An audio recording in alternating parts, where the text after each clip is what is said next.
Hello നമസ്കാരം. ഇന്ന് ഞാൻ ഹൈദരാബാദി ബിരിയാണിയാണ് ഉണ്ടാക്കുന്നത്. അതിനെന്തെല്ലാം സാധനങ്ങൾ വേണ്ടതെന്ന് നോക്കാം. ആദ്യം നമുക്ക് കുറച്ച് ഉള്ളി നല്ലപോലെ വഴറ്റിയെടുക്കുക.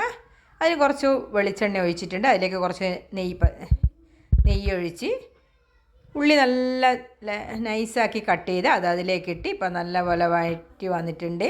അതൊക്കെ വാരി വെക്കാം. അപ്പോൾ അതവിടെ തണിയട്ടെ. ഞാൻ 1 കിലോ ചിക്കൻ എടുത്തിട്ടുണ്ട്. അതിലേക്ക് കുറച്ച് ഉപ്പിട്ട് ഗരം മസാലപ്പൊടി, മല്ലിപ്പൊടി, മഞ്ഞൾപ്പൊടി, മുളക് പൊടി, ഇഞ്ചി വെളുത്തുള്ളി പച്ചമുളക് ചതച്ചത്, മല്ലിയില പുതിനയില, തൈര് ഇത്രയും ഇട്ട് വഴറ്റിയ ഉള്ളി പകുതി ഇട്ട് നല്ലപോലെ കുഴച്ച് വെക്കാം. 1 മണിക്കൂർ അടച്ച് വെക്കണം. അതിനുശേഷം അതിലേക്ക് ഓയിൽ ഒഴിച്ച് ഇനി നമുക്കിത് അടുപ്പത്ത് വെക്കാം.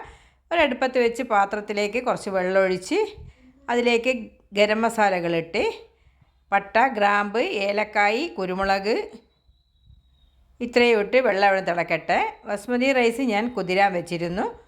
അരമണിക്കൂറോളം കുതിർന്നിട്ടുണ്ട്. ഇനി ഇത് ഊറ്റി ഈ തിളച്ച വെള്ളത്തിലേക്ക് ഇട്ട് ആ വെള്ളത്തിൽ കുറച്ച് ഓയിൽ ഒഴിച്ചിട്ടുണ്ട് ഞാൻ. അപ്പം ചിക്കനൊക്കെ നല്ലപോലെ വെന്തിട്ടുണ്ട്. ഇനി ഈ അരി നല്ലപോലെ വെന്തതിന് ശേഷം 1/4 ഭാഗത്തോളം വെന്തതിന് ശേഷം കോരി മാറ്റി വെച്ചിട്ടുണ്ട്. ഇനി ഒരു പാത്രം അടുപ്പത്ത് വെച്ച് അതിലേക്ക് കുറച്ച് നെയ്യ് ഒഴിച്ച് അതിലേക്ക് ദമ്മിടാം. അതിനു വേണ്ടി ഈ ചിക്കനൊക്കെ ഇതിലേക്ക് മാറ്റിയിട്ടുണ്ട്. ഇനി അതിൻ്റെ മേലെ കുറച്ച് ബാക്കിയുള്ള വഴറ്റിയ ഉള്ളിയും ഇട്ട് അതിലേക്ക് കുറച്ച് ചോറും ഇട്ട് അതിൻ്റെ മുകളിൽ കുറച്ച് മല്ലിയിലയും പുതിനയിലയും ഇട്ട് ഇനി വീണ്ടും കുറച്ച് ബാക്കിയുള്ള കുറച്ച് ഉള്ളി കൂടി ഇട്ട് അതിനുശേഷം ബാക്കിയുള്ള ചോറും ഇട്ട് അവിടെ അടച്ച് വെക്കാം. ഇനി നമുക്കൊരു പാത്രം അടുപ്പത്ത് വെച്ച് ബാക്കിയുള്ള മല്ലിയില കൂട്ടി ഒരു പാത്രം അടുപ്പത്ത് വെച്ച് അതിലേക്ക് കുറച്ച് നെയ്യ് ഒഴിക്കുന്നുണ്ട്. അണ്ടിപ്പരിപ്പും മുന്തിരിയും ഒന്ന് വാട്ടിയെടുക്കാം. ഇപ്പോൾ എണ്ണ ചൂടായിട്ടുണ്ട്. അതിലേക്ക് അണ്ടിപ്പരിപ്പും മുന്തിരിങ്ങയും ഇടുന്നുണ്ട്. അതുകൂടി നല്ലപോലെ ഒന്ന് വാടിയതിന് ശേഷം അത് നമുക്കിതിലേക്ക് ചോറിലേക്കിടാം.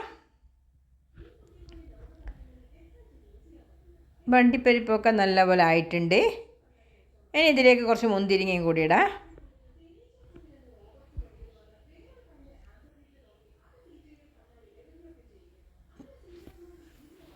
കണ്ടുകൊണ്ടിരിക്കുന്ന ആൾ ഇഷ്ടപ്പെടുകയാണെങ്കിൽ ഒന്ന് ലൈക്ക് ചെയ്യാനും ഷെയർ ചെയ്യാനും സബ്സ്ക്രൈബ് ചെയ്യാനും മറന്നുപോലെ. ഇപ്പോൾ ഈ അണ്ടിപ്പരിപ്പൊക്കെ ഇതിലേക്ക് ഇട്ടിട്ടുണ്ട്. ഇനി അത് അടച്ച് വെച്ച്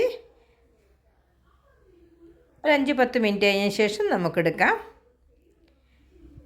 ഇപ്പോൾ ഹൈദരാബാദി ബിരിയാണി റെഡിയായി. വളരെ ടേസ്റ്റിയായ ഒരു ബിരിയാണിയാണിത്. എല്ലാവർക്കും പെട്ടെന്ന് ഉണ്ടാക്കാൻ പറ്റും. ഒന്ന് ഉണ്ടാക്കി നോക്കണം. ഇതാണ് ഹൈദരാബാദി ബിരിയാണി. നല്ല തുറക്കുമ്പോൾ തന്നെ നല്ല മണമൊക്കെ ഉണ്ട്.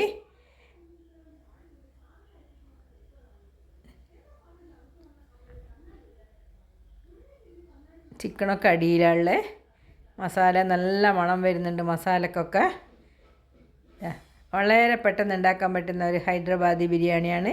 എല്ലാവരും ഒന്ന് ഉണ്ടാക്കി നോക്കണം. ഇത് വേറെ കറികളോ ഒന്നും ആവശ്യമില്ല. മസാല തന്നെ മതി നമുക്ക് തിന്നാൻ. Okay, thank you.